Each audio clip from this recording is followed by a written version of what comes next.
À l'occasion de la fête de l'armée célébrée chaque 20 janvier, le président de la transition, colonel Assimi Goïta, s'est adressé à la nation, le 19 janvier 2022. Au cours de son allocution, il a fait savoir que le gouvernement malien a demandé la relecture de certains accords de coopération militaire et a signé de nouveaux accords avec comme objectif essentiel, la sécurisation des Maliens et de leurs biens. En outre, le président Assimi Goïta a mis l'accent sur l'acquisition d'équipements militaires par l'armée malienne. Depuis quelque temps, grâce aux différentes actions entreprises par les autorités de la transition et le haut commandement militaire, nous assistons à une réelle montée en puissance des forces armées maliennes. En témoignent les lourdes pertes infligées aux groupes terroristes ces dernières semaines, a précisé le chef de l'État. Officiers, sous-officiers, militaires du rang, le peuple malien commémore le 61e anniversaire de la création de notre armée nationale. À cette heureuse occasion, il me plaît tout d'abord de saluer la mémoire des pères fondateurs qui ont pris cette décision historique.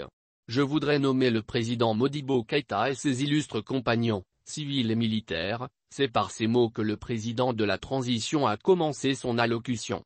Avant d'ajouter que la commémoration de l'anniversaire de l'armée nationale intervient à un moment critique de l'histoire du Mali. Il a rappelé que depuis une dizaine d'années, le Mali fait face à une guerre imposée par des groupes armés terroristes. Cette année, le contexte a pris un caractère particulier en raison des récents événements dans l'espace de la sous-région ouest africaine.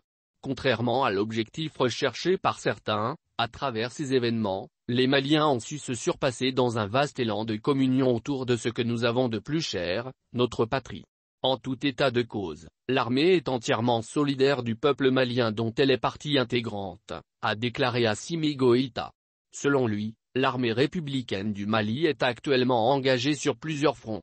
Qu'il s'agisse, dit-il, de la défense de l'intégrité du territoire, de la protection des personnes et de leurs biens, ou de la participation aux actions de développement du pays, l'armée a toujours répondu à l'appel de la mère patrie.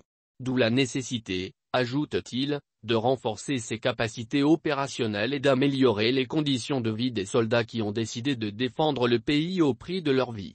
Il a indiqué que c'est dans cette optique que le gouvernement de la transition, malgré la situation économique difficile du moment, est en train de consentir de gros efforts pour hisser l'armée à la hauteur des ambitions.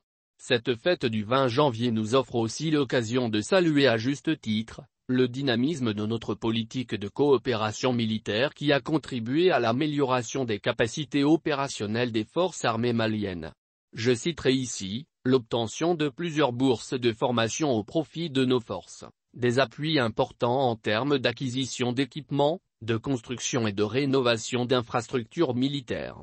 Par une analyse objective du contexte actuel et en tenant compte des intérêts vitaux de notre pays, nous avons demandé la relecture de certains accords de coopération militaire. Dans le même temps, de nouveaux accords ont été signés, toujours avec comme objectif essentiel, la sécurisation des Maliens et de leurs biens, a-t-il dit. Il a mis l'accent sur la création et l'opérationnalisation de l'école de guerre du Mali, la construction de l'hôpital militaire de niveau 4 répondant à toutes les normes internationales. Sur le plan sécuritaire, dit-il, plusieurs actions ont été initiées pour endiguer l'insécurité grandissante à laquelle le pays fait face. Au dire du président Assimi Goïta, la situation sécuritaire connaît de nos jours une nette amélioration dont les populations elles-mêmes se font l'écho.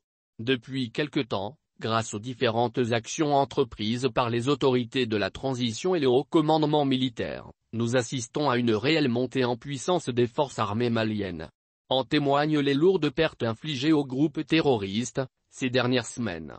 Ces résultats probants revigorent, non seulement les troupes, mais maintiennent la cohésion, la confiance et la détermination en leur sein dans leur marche vers la victoire finale sur le terrorisme et l'extrémisme violent, a précisé Assimi Goïta.